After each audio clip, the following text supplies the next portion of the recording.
So last week, my video expose on Nestle and their horrible, disturbing practices in Malaysia that are leading to obesity went viral.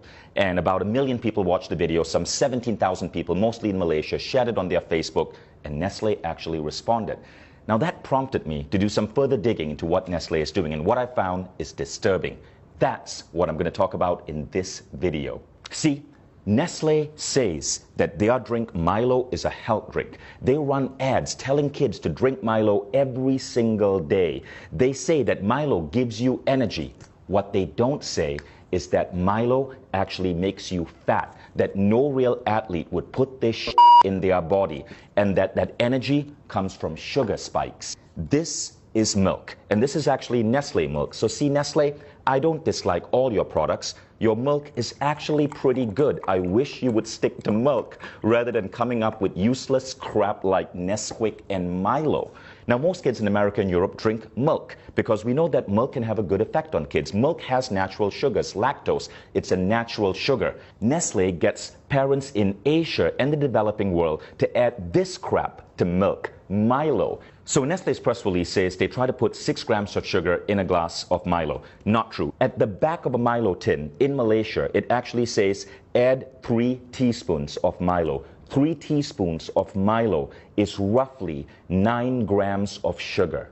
Now you want to know what 9 grams of sugar looks like? 9 grams of sugar is roughly this. This are Nestle bonbons. This is a candy that Nestle markets. Each one has 3 grams of sugar. Candy itself is fine. My kids will eat this maybe once every 2 weeks or so. But Nestle's advertising is basically telling moms in Malaysia to add Milo to kids' milk, which is the equivalent of putting 1, 2, 3 bonbons in a glass of milk before sending that kid off to school. Now, what do you think that does to this kid's body, to this kid's cognitive functioning? This much sugar comes really close to the daily recommended sugar allowance for an adult, which is 25 grams. A glass of Milo, 20 grams of sugar. But that's only the start of the bullshit. Everybody in Malaysia knows that most Malaysians don't just drink Milo with milk. They often take Milo powder and add this to it. This is sweetened condensed milk. In Malaysia, because of Nestle's marketing that says Milo is healthy, people feel it's justified to add sweetened condensed milk on top of their Milo, creating what is in fact a sugar bomb with up to 40 grams of sugar into a child in the morning before sending them to school. By the way, Milo isn't just bad because of its sugar content. One of the primary ingredients in Milo is something called maltodextrin. I want you to Google that, maltodextrin. This is what Nestle is having us put into the bodies of Malaysian children. Now, if you think Nestle is content with just screwing up kids' milk drinking habits in the developing world, think again. This is what a reader sent me from Australia. In Australia, the Nestle ads for Nesquik, their chocolate milk drink, says, make ordinary milk into extraordinary. Ordinary milk is a nutrient-dense drink that's healthy for kids. But Nestle is getting kids to pour this crap called Nesquik into their milk. Now, you want to know the sugar content of Nesquik? Check this out. In 11 grams of Nesquik, there are 8.8 grams of sugar. That's 80% sugar, which is why in Britain, the government banned Nestle from advertising Nesquik as a great start to a child's day. Now, it would be disturbing enough if Nestle was simply, as a massive food company, screwing up the way kids drink milk, but they're also screwing up breakfast. So this is a breakfast cereal from Nestle called Strawberry Minis, right? Strawberry Minis, there's a picture of a strawberry here. It looks healthy in every way, but then you read the ingredient label.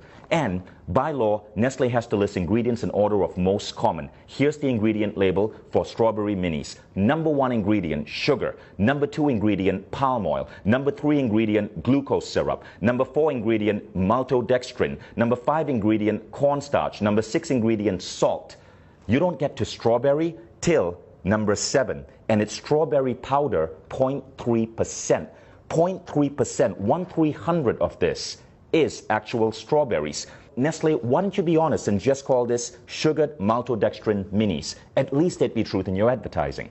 Now, in the press release, Nestle justifies the addition of sugar in this way. It's to maintain the taste that Malaysians are used to. That's like a drug dealer saying, I have to keep giving my client cocaine because he's used to the high of cocaine. which is an actual apt example because scientific studies are now showing that sugar is as addictive as cocaine. Consuming sugar produces effects similar to that of cocaine, altering mood, possibly through its ability to induce reward and pleasure, leading to the seeking out of sugar. Nestle puts sugar in their products because it gets you hooked on them, so you keep buying Nestle products, which is why their stock is continuously growing the more addicted you get. Nestle has successfully made Malaysia the world's highest per capita consumers of Milo. Nestle's mission and vision say this: to be the world's leading nutrition, health, and wellness company. Let's think about that. If the world's leading nutrition, health, and wellness company is telling our children to pump this into their body, what does this say about the future of the human race? And I am not at war with you. We, the 17,000 people who shared my video, the millions who viewed it, we all are at war with bad health and obesity. It's killing us, literally. It's making our kids obese. It's reducing the performance of our children in school. All we want you is to be on our side and to live up to your damn mission. And that means being truthful in your advertising and not putting craptastic, sugary shit like this and calling it food.